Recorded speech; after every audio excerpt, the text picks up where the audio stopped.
मी असे खूप पालक बघतोय की ज्यांचा मुलगा जर थोडं डॉन सारखा करायला लागला तर त्यांना पालकांना हसू येते, बढाया येते की हा बघ माझा मुलगा असा त्रास होईल. मुलांना दोन कानपट्टीत ठेवलं तर त्रास होईल, पण जीवनभर आयुष्य त्यांचा चांगला होईल.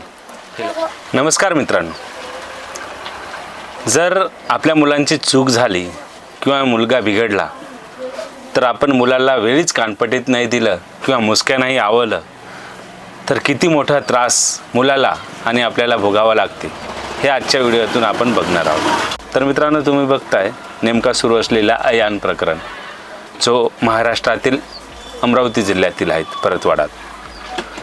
त्या मुलांनी तब्बल 180 मुलींना फसवलंय आपल्या प्रेमाच्या जाळ्यात आणि त्यांचे 350 अश्लील व्हिडिओ आणि फोटोज काढून त्यांनी सोशल मीडिया अकाउंटवर व्हायरल केले. असा हा अयान नावाचा तरुण आहेत, ज्यांच्याजवळ महागडे गाडी, बुलेटसारखी गाडी, आयफोन असल्या अनेक प्रकारचे तो माहोल करत होता आणि मुलींना फसवायचा.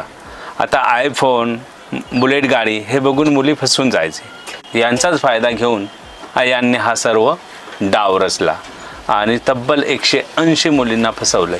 त्यांचे 350 अश्लील व्हिडिओ, फोटोज काढले आणि त्यांना ब्लॅकमेलिंग करणे सुरू केले.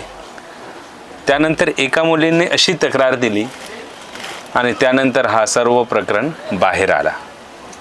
यावरून आपल्याला समजते की मित्रांनो, आपण जर आपल्या मुलांना, जो पालक वर्ग आहेत तो मुलांना जर वेळीच मुसक्या नाही आवळलंय, आपल्याला समजतंय की आपला मुलगा कुठे चाललाय, काय करतंय, हे सर्व आपल्याला समजतंय, तरीही आपण त्यांना प्रोत्साहन देतो. मी असे खूप पालक बघतोय की ज्यांचा मुलगा जर थोडं डॉन सारखा करायला लागला तर त्यांना पालकांना हसू येते, बढाया येते की हा बघ माझा मुलगा असा आहे, हा माझा मुलगा तसा आहे, म्हणजे वाहवाही करतोय, पण त्यांचा वेळीच मुसके आवळत नाहीत, कानपट्टी देत नाहीत.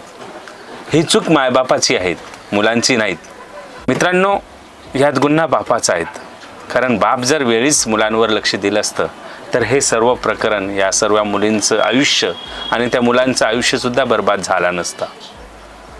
आपण मुलांना खूप लाड करतो आणि हाच लाड मुलांना वाईट दिशेकडे नेऊन जातो, कारण आपल्याला मुलांची लाड असते. तुम्ही महाभारतमध्ये बघताय की धृतराष्ट्राला दुर्योधनाची लाड होती. धृतराष्ट्र आपल्या मुलांना प्रेम करत होते आणि त्या प्रेमाचा, लाडचं परिणाम असं झालंय की सर्व 100 ते 100 कौरव बिघडले आणि त्यानंतर त्यांना भोगावा लागला. तसाच आपल्याला सुद्धा भोगावं लागेल. म्हणून मित्रांनो, वेळीच आपल्या मुलांकडे लक्ष दिलं पाहिजे, मुलांना चांगला संस्कार दिला पाहिजे, मुलगा काय करतो याकडे लक्ष दिलं पाहिजे. हेच या व्हिडिओतून मला तुम्हाला सांगायचं आहे. मुलांना तुमच्या सानिध्यात राहू द्या, चांगले संस्कार टाका, चांगले गोष्टी सांगा त्यांना प्रेमासारखे राखा, मित्रांसारखे राखा. वाईट व्यसन करत असेल तर वेळीच आवरा. एकदा त्रास होईल मुलांना, 2 कानपट्टीत ठेवलं तर त्रास होईल, पण जीवनभर आयुष्य त्यांचा चांगला होईल, हे लक्षात ठेवा मित्रांनो. हाच या व्हिडिओचा उद्देश आहे की पालकांनी जागृत झाले पाहिजे आणि आपल्या मुलांकडे वेळीच लक्ष दिलं पाहिजे.